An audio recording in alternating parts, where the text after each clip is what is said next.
Hey everyone, this is a Happy Anime Cafe Manager here with another walkthrough episode for the game Phoenix Wright Ace Attorney.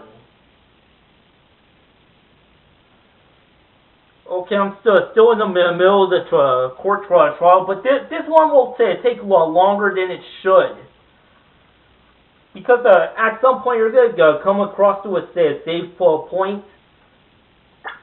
Yeah, that's something I should have done in the first place when I ended the episode of Save Game.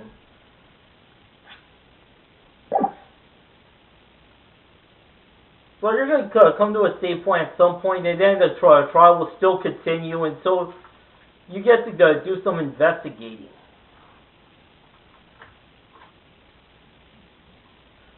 Seems like a natural conclusion to me. The gloves do indicate planning. However, why would she not also prepare the most important thing? The murder weapon! Oh! This knife just happened to be in the trunk of that car. Ladies and gentlemen, if you're going to plan a murder, you don't forget the weapon! Ugh! Order!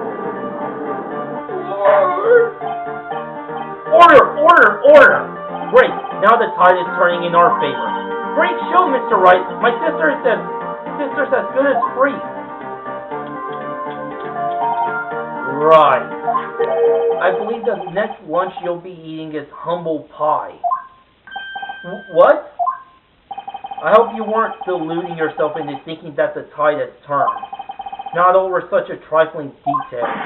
But this shoots a hole in the whole premeditated theory. Bah! The prosecution could care less if it was premeditated or not. The only one who seems to care is that lunch lady over there.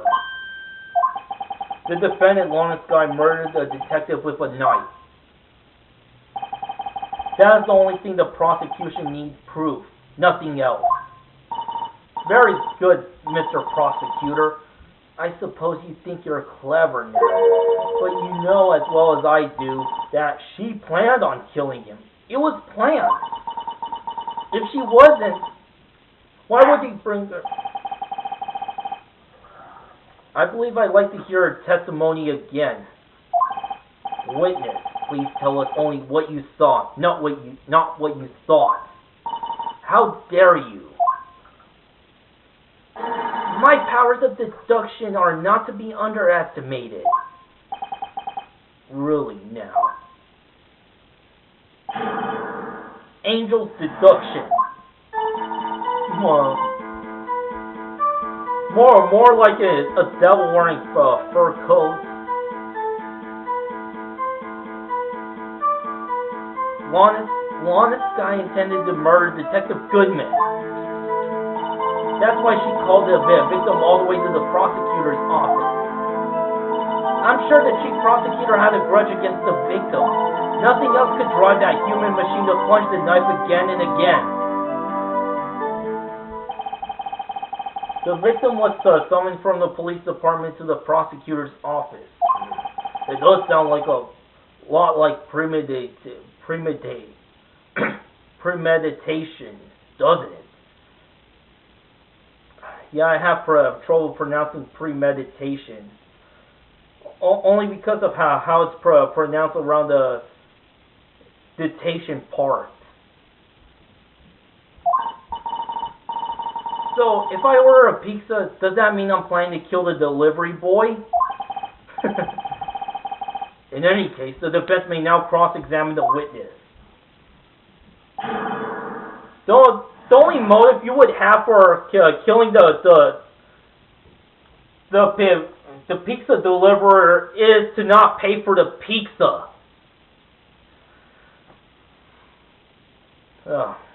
Yeah, you have to be so desperate just to get a free meal.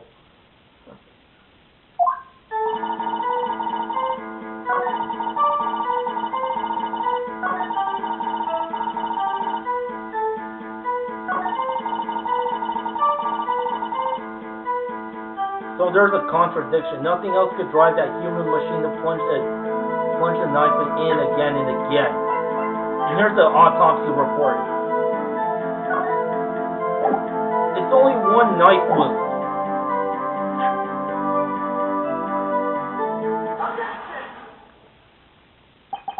You say she stabbed him again and again, but you couldn't have witnessed that.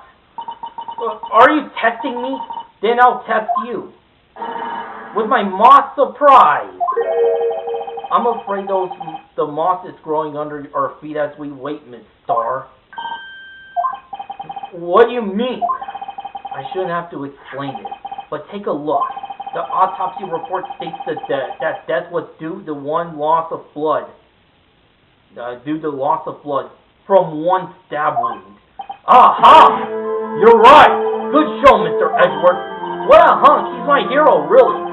What about my objection? No one noticed? Well, witness, you got the crime scene set, right? Oh, thanks. I always believed that no one could ever mistake ketchup for blood, but now I realize that such mistakes are possible. So, you're saying you mistook something for blood? When she lifted her knife, I saw blood in her breast. Splattered blood from the victim. That's why I thought she must have stabbed him at least twice. Then tell us what you saw that you thought was blood. Testify. Her red muffler looked like blood to me. That's how ghastly the whole scene was.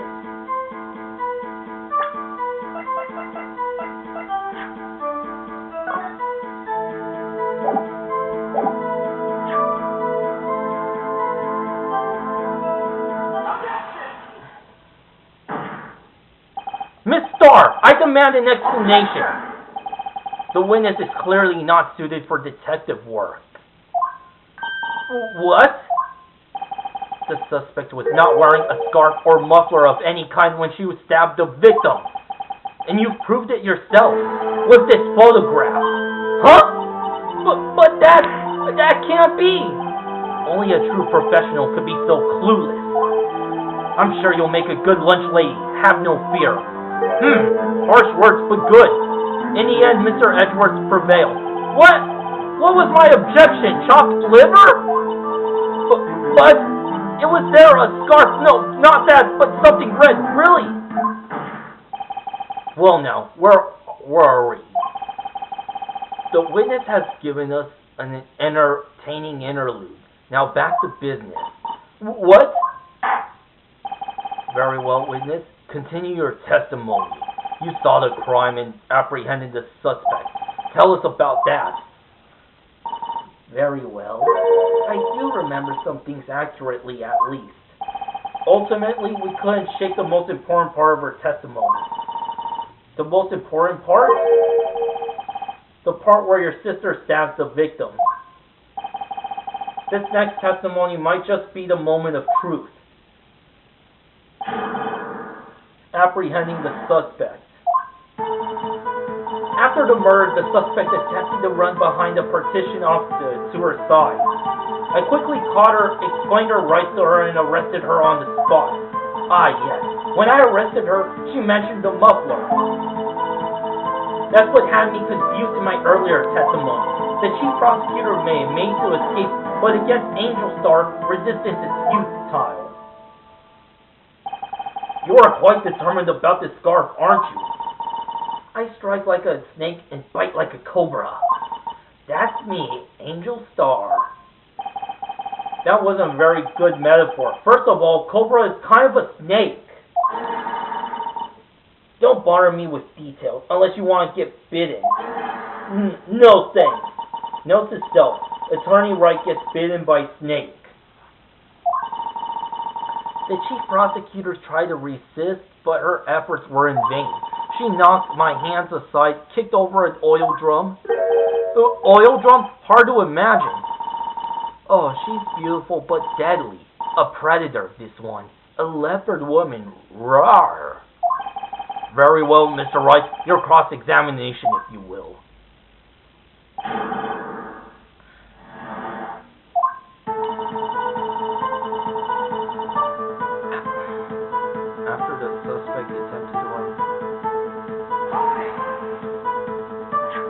So where's this partition on the floor plan? I'm sure she means this wall next to the car. That's right. There was a wall there, about 6 feet high. She was obviously trying to hide herself. Quite a natural thing for a criminal to do. And what did you do then? I quickly caught her, explained her rights to her, and arrested her on spot. You say quickly, were you close to the suspect?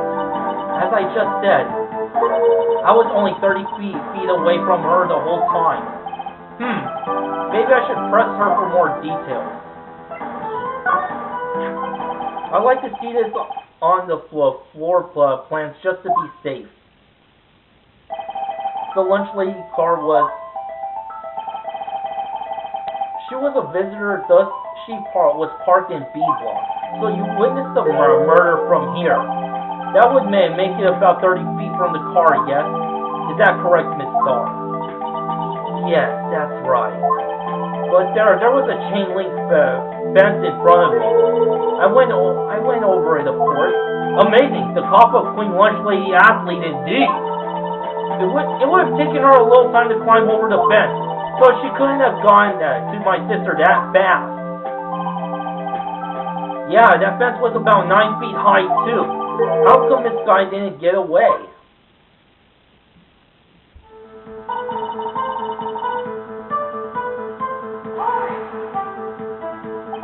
She mentioned the muffler. What exactly did she say? If I remember exactly, I would have told you in my testimony. Cheeky. Anyway, all I heard her say was the word muffler. Just that one word. So, what you heard wasn't the suspect talk to you, but to someone else. Yes, the chief prosecutor was talking on her phone. Her phone? You mean this cell phone? By phone. You mean this cell phone discovered at the crime scene? Yes, ultimately. Ultimately? My memory... It's like a salmon heading upstream, you see? No, the court doesn't see, Miss Starr. The chief prosecutor first attempted to use the phone hanging on the wall. On the wall? That's right. Near the car, there was an emergency phone on the wall. Apparently it was out of order, and so she used her cell phone. Indeed, the emergency phone was out of order that day. Good witnessing, witness. Good witnessing? Whatever happened to good testifying? You should, of course, add this to your testimony. The things I do to please this rookie defense attorney. Lana's cell phone.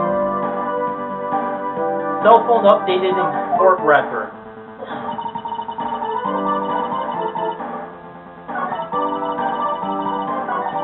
She gave up trying to use the phone on the wall and just used her cell phone.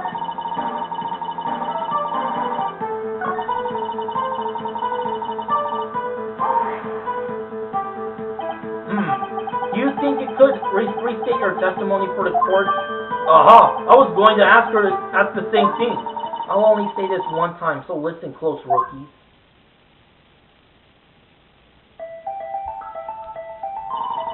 The chief prosecutor stabbed the victim and ran behind the partition. Then she picked up the emergency phone on the wall, but it was out of order.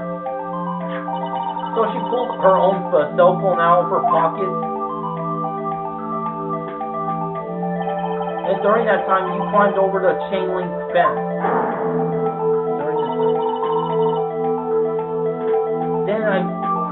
When I boldly grabbed her arm, the chief prosecutor hung up her phone. And you saw her doing this. Well, what is it, Mr. Wright?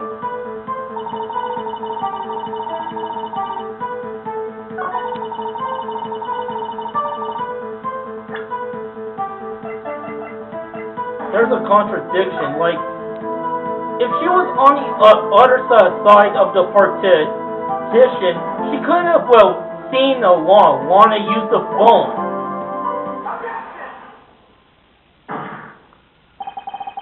I have yet to conclude that you have a personal grudge against Miss Lana Scott. The witness is a former detective. Her testimony is unmarred by personal bias. Well, who would have thought you would be my knight in shining armor, prosecutor? You who, together with the chief prosecutor, kicked me out 2 years ago. Well, Miss Starr, this is a fatal contradiction with your testimony. How do you explain this? I don't know what you're talking about. Mess with me, and I'll make you cough it all up. Let's look at the floor plan. You said you witnessed the crime from this point. However, if that's true, you couldn't possibly have seen Miss Sky making that phone call. I believe you see what I'm getting at. The emergency phone was on the back side of this partition.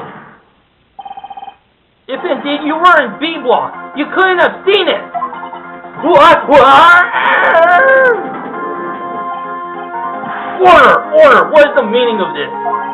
It's simple, Your Honor. She's not coughing up lunch. She's coughing up lies. That's quite a claim, Mr. Wright. Perhaps you will allow me a question. Tell us exactly what lie the witness has told the court. Here's where the counterattack begins. I can't afford to get this wrong. The witness lied about...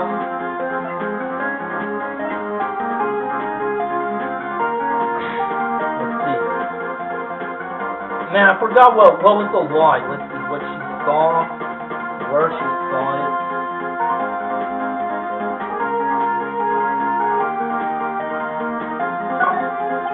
She tried to use the emergency phone, but it was out of order. What is significant about this fact? Nothing. It would be pointless for her to lie about it. Pointless to lie. I see. The witness did actually see this guy using the emergency phone. In other words, Miss Starr witnessed the crime from a different location. A different location? Now that's a pointless lie if I ever heard one. Before you call my lie pointless, at least let me tell it. Let me ask a question to our clever wordsmith, Mr. Wright. Just where was the witness when she saw the crime? All the testimony we've heard up until now points to one direction.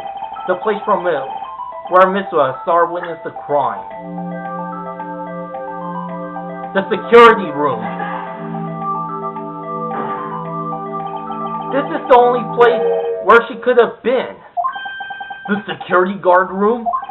Indeed, the security room in the underground parking lot is well positioned.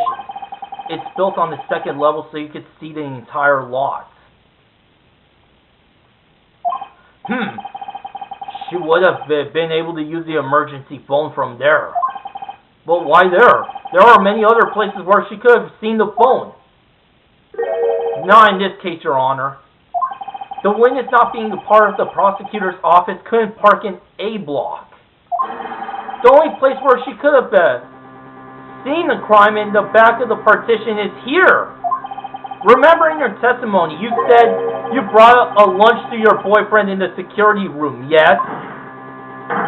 Well, Miss Starr, how many years have I been getting the better of men?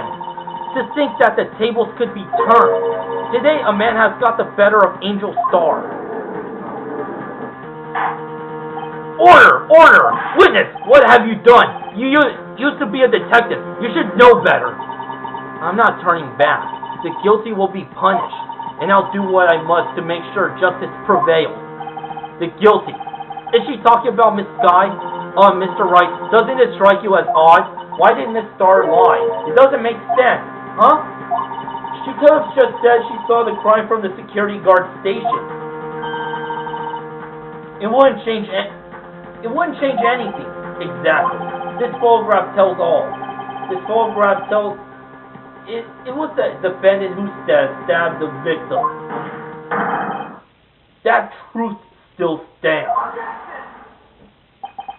It still stands. I disagree, Mr. Edgeworth. What? If a witness is found to be lying, they're guilty of perjury. She knows this. She wouldn't risk that without a good reason. So tell us what her reason was, Mr. Wright. Huh? Me? Who else? Mr. Wright, let's review what we know. Miss Starr witnessed the crime from the security guard station. But she lied and said she saw it from B block. It must make a vital difference, but what changed? The angle view of the crime, the distance of the crime? It changes the distance between her and the scene of the crime. My condolences, Mr. Wright, but one look at the floor plans and it's quite clear. The distance between the scene of the crime and the guard station is 30 feet. I don't see how that would change what she could see. What she saw is not in question here. What matters is the time it would take her to reach the scene of the crime. Miss Starr, you witnessed the crime scene from the security guard station. Now, how long did it take you to go from there to the scene of the crime where you arrested Miss Sky?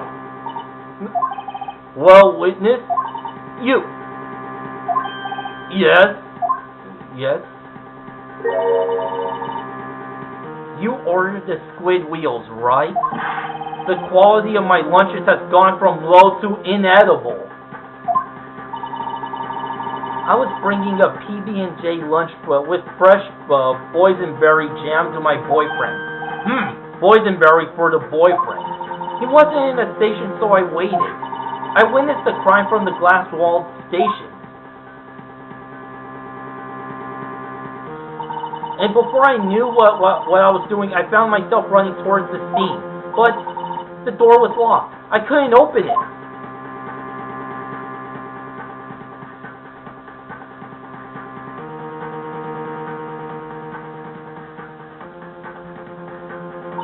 That's why I had to go through the visitors parking in B block.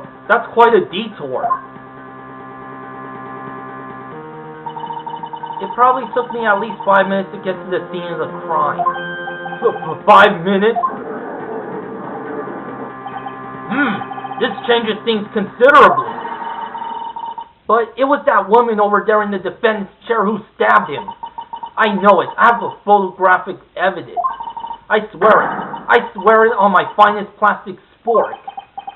You have a point, and the spork is a wonderful invention. Would you like another caviar lunch? Absolutely. Uh-oh. Mr. Wright, you have to do something.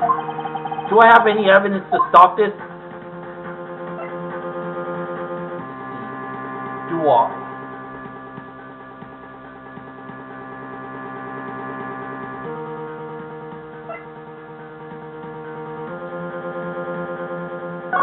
I'll try raising an objection. 5 minutes between the witnessing of the murder and the arrest. Think about it.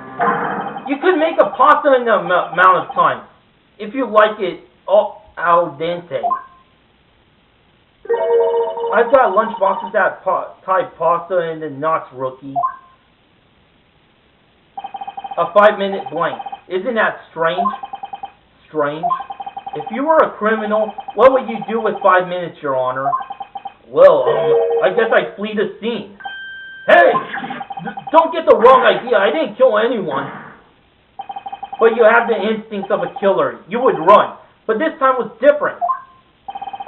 Miss Guy dawdled at the scene of the crime. She even had her picture taken. No true criminal would act this way. It's inconceivable. Yarr! Well then, it seems we've come to the end of this testimony. She has a grudge against the defendant, and there is a blank in her testimony. Mr. Edgeworth is the next witness ready to go. Unfortunately, I appear to have overestimated this witness on account of her professional history. We did it! We screwed out can shut, Mr. Wright. That was too close. I'm afraid that the Coppa Queen has been dethroned. And with that, court is adjourned. Hold it!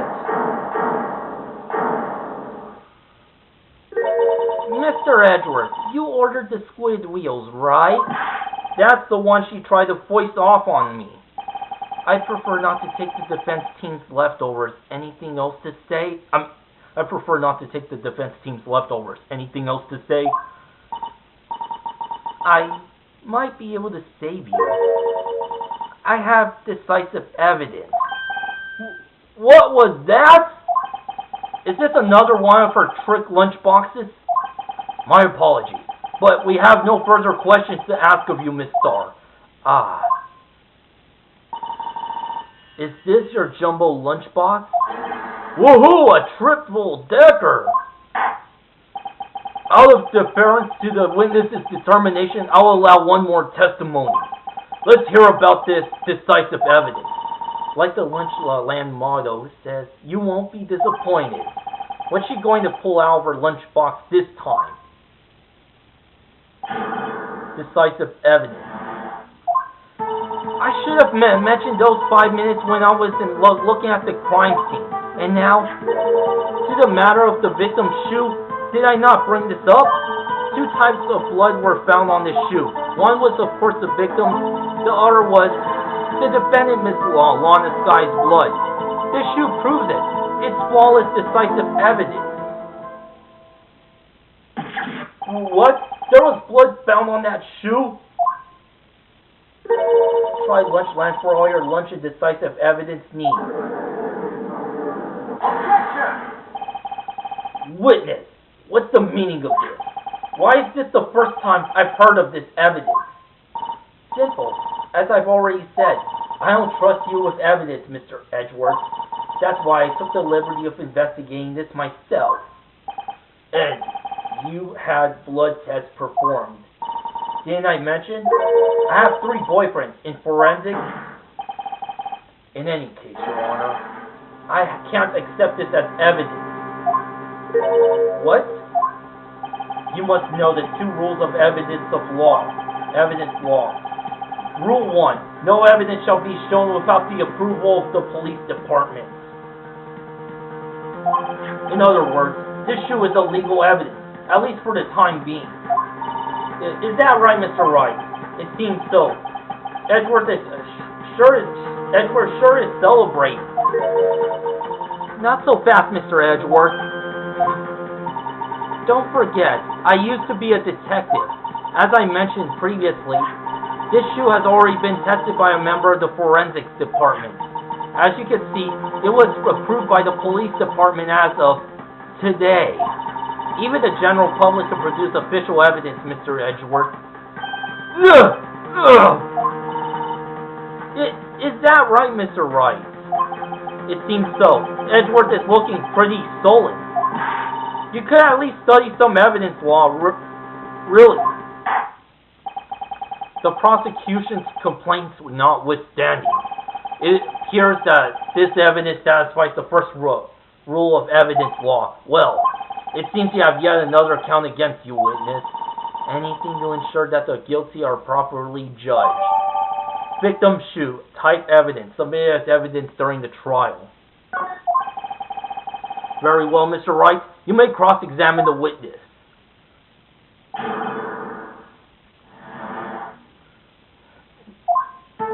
I should have mentioned those 5 minutes when I wasn't looking at the crime scene.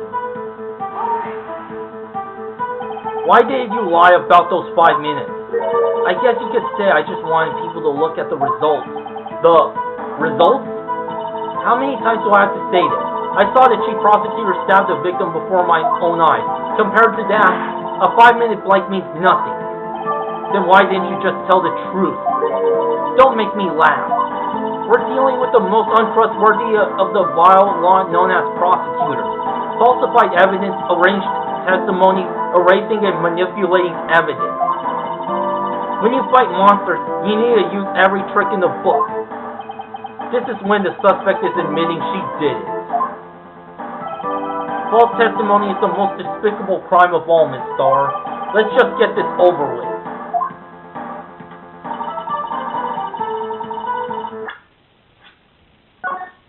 Anyway, I got a save game right now. Even though I've come so far, I'm just almost out of room in the camcorder and batteries. Until next time, to be continued, baby.